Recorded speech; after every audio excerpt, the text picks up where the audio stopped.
Welcome to my little corner of the internet, where we celebrate creativity and growth. Thank you for joining us on this exploration of Lotus E. We hope you find it enlightening. The Lotus E is a Formula One racing car designed and produced by the Stone-based Lotus team for the 2012 Formula One season. The chassis was designed by James Allison, Naoki Tokunaga, Martin Torriday and Dirk de Beer, with Renault continuing to supply engines. The E was the 20th Formula One car to be designed at Stone since 1992, and was named in tribute to the contribution made by the facility and its personnel in their 20-year history. The car was also the first from Stone to carry the Lotus name, since the team ceased using the Renault name following their renaming from Lotus Renault GP at the end of 2011. The car, which was launched by the team on its website on 5 February 2012, was driven by 2007 World Drivers' Champion Kimi Räikkönen and reigning Series Champion Romain Grosjean, both of whom returned to Formula One after a 2-year absence. The car made its competitive debut at the 2012 Australian Grand Prix, and in the 20 races of the 2012 season, recorded a race win in Abu Dhabi and 9 podium finishes to finish 4th overall in the World Constructors Championship. In this section, we'll be exploring ride height system. The Lotus E was planned to feature a reactive ride height suspension system, a mechanical device designed to maintain ride height under braking at the start of the 2012 season. Lotus and formerly both their immediate predecessors, Lotus Renault GP and Renault team, had been developing the system since January 2010. The system used hydraulic cylinders located in the brake calipers and suspension push rods to make minute adjustments to the ride height of the car, thereby keeping the ride height at an optimal level throughout the race and providing stability during braking. This initially had the approval of the FIA, who reversed their position 1 week later, ruling that such systems were in breach of their regulations, on the grounds that the primary function of such a device was improve the aerodynamic performance of cars, and was therefore in violation of Article 3.15 of the Technical Regulations, which states that any device that influences the car's aerodynamics must remain immobile in relation to the sprung part of the car.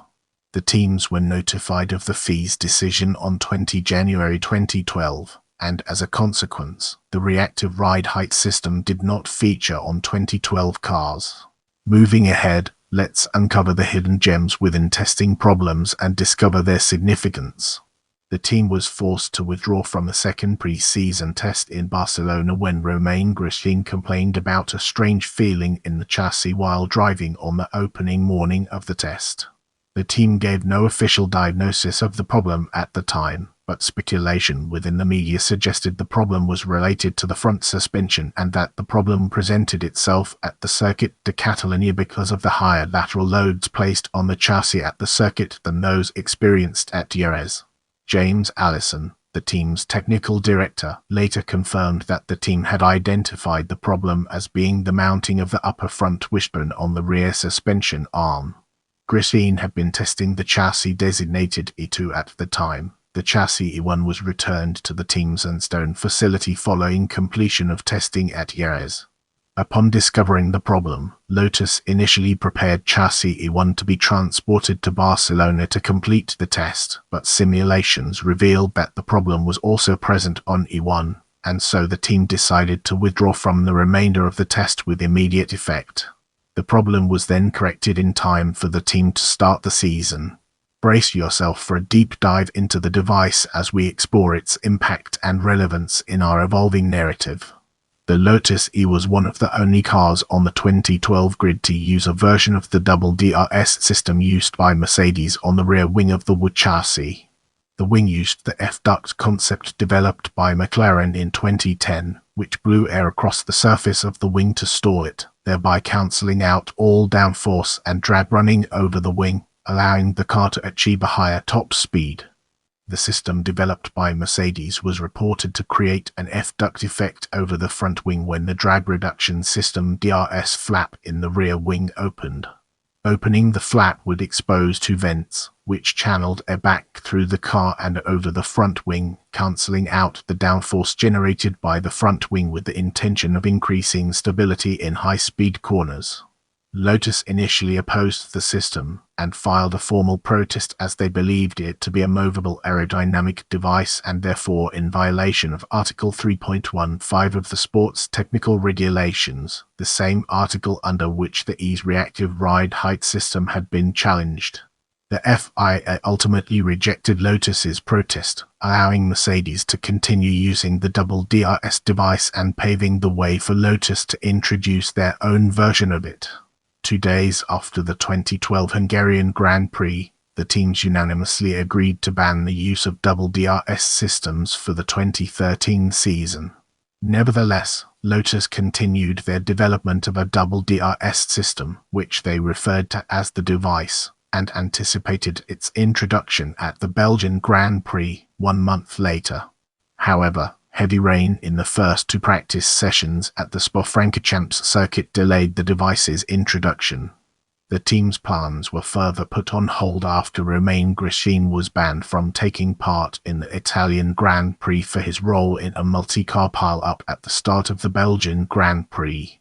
Grosjean was replaced by the team's testing and reserve driver, Germ D'Ambrosio, but D'Ambrosio's inexperience with the 2012 specification of cars and the low downforce nature of the Monza circuit, which meant that any gain a double DRS system had to offer would be negated, prompted the team to delay the device's introduction even further, naming the Japanese Grand Prix in early October as their planned point of introduction.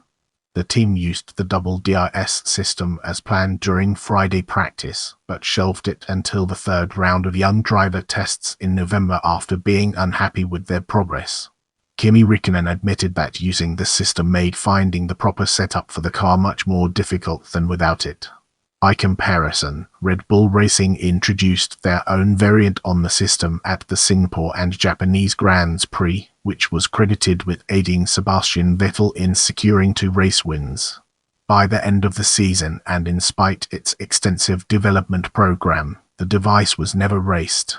However, the concept was carried over to the Lotus E's successor, the E, with the team pledging to continue development throughout the 2013 season. The system was finally raced for the first time at the 2013 British Grand Prix, when it was fitted on Kimi Räikkönen's car. The team opted not to use it on the sister car of Romain Grosjean so as to evaluate its performance relative to the older specification of car. As we enter this new phase, let's uncover the impact of cone effect exhaust on our broader topic.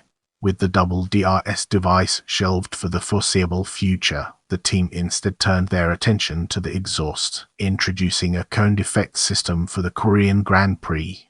The system, also used by McLaren and Ferrari, used the curved shape of the bodywork at the rear of the car to guide the flow of exhaust gases, creating a low-pressure area over the car's diffuser. The team had previously considered launching the car with a cone effect system, but opted to start the season with a conventional exhaust layout as they felt it was more important to start the season with a car that they knew was competitive rather than attempt to understand both the car and the complex properties of the cone effect at the same time. In this section, we'll be exploring season review. The Lotus E showed its potential early in the season when Romain Grosjean qualified 3rd for the Australian Grand Prix.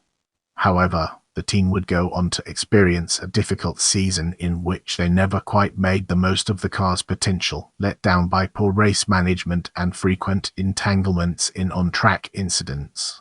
Despite predictions that the team would be competing for race wins if not the Drivers' and Constructors' Championships as early as April, the team would remain winless by October.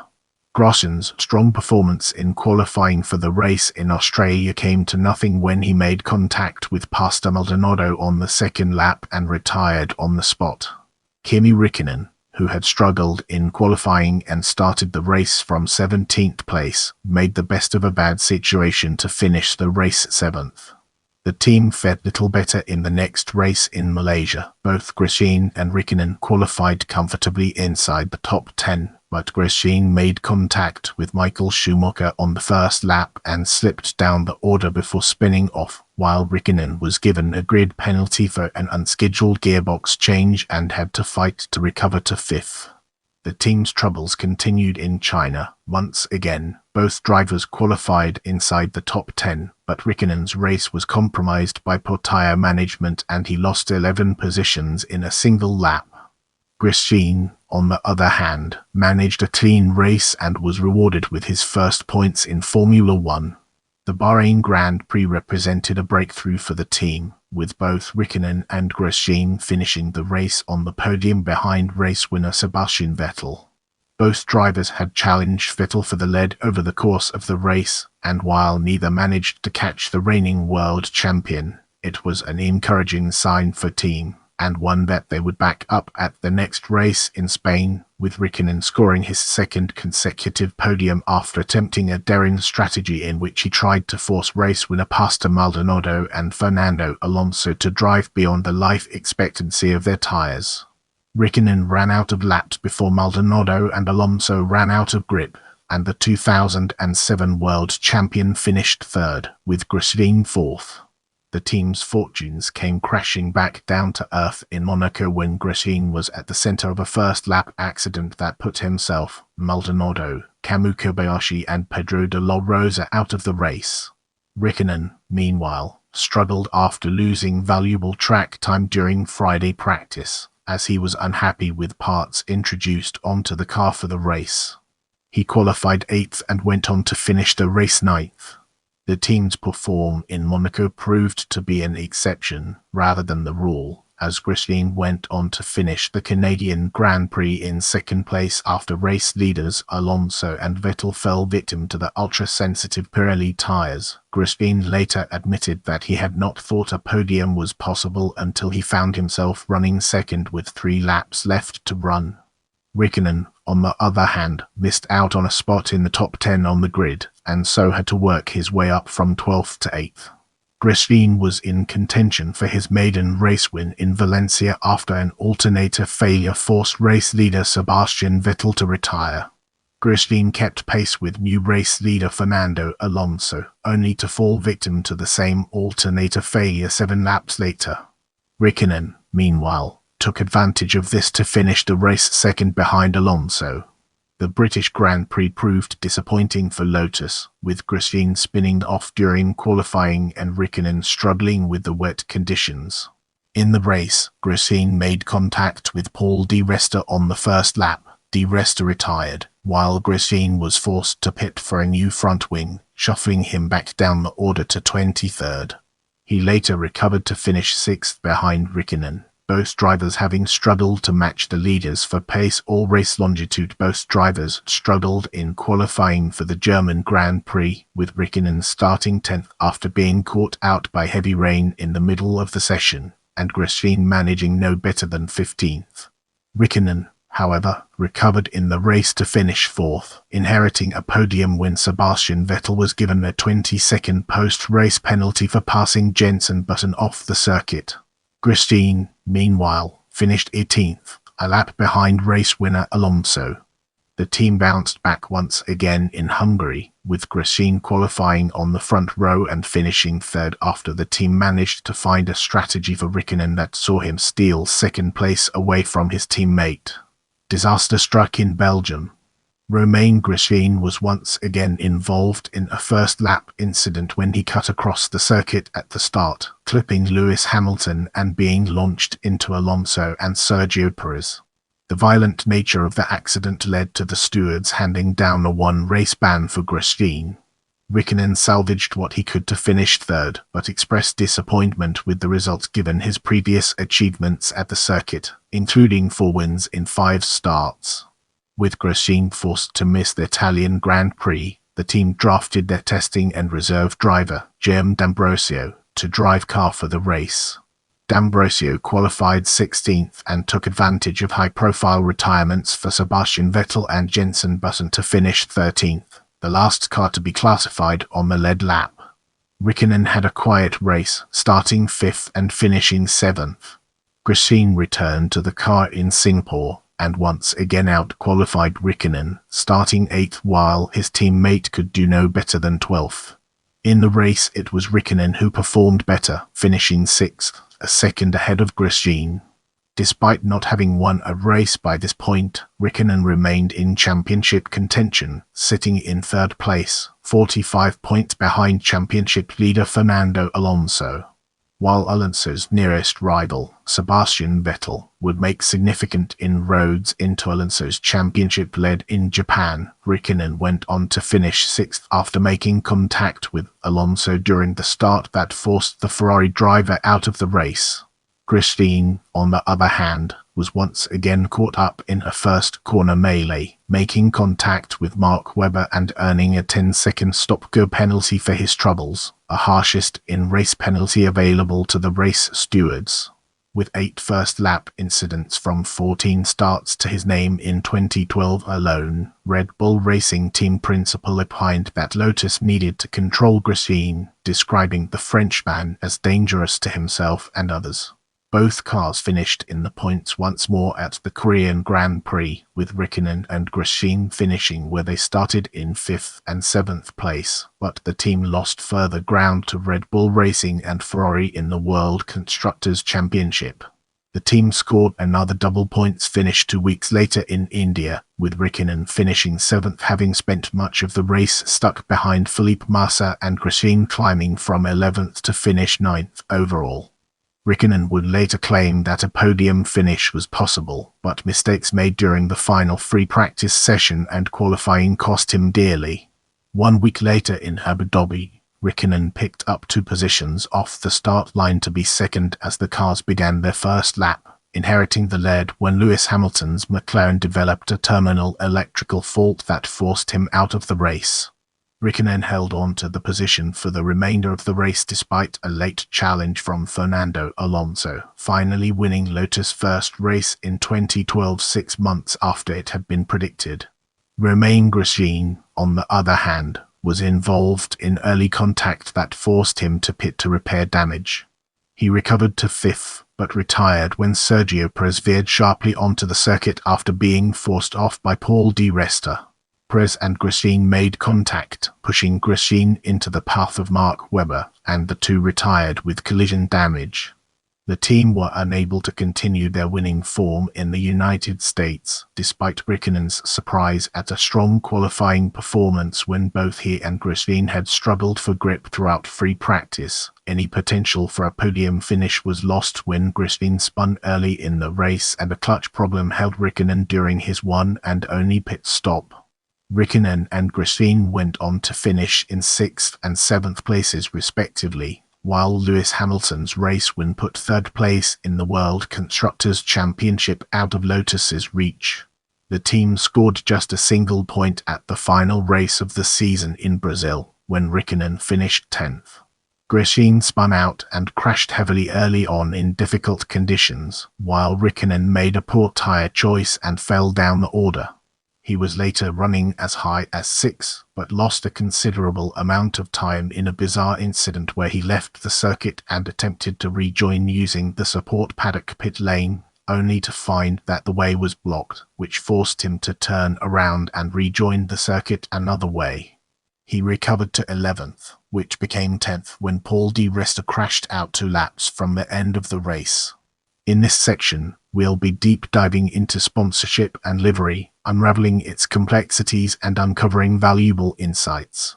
Lotus celebrated its 500th race in Monaco, and the team unveiled a special livery inspired by Angry Birds, and partnered with alternative rock band Linkin Park at the same GP to promote an iPad application.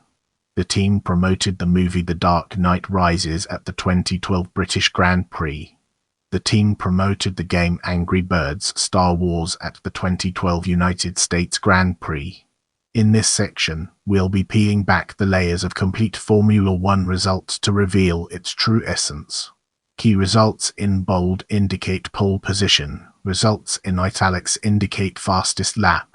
Driver failed to finish the race, but was classified as they had completed greater than 90% of the race distance.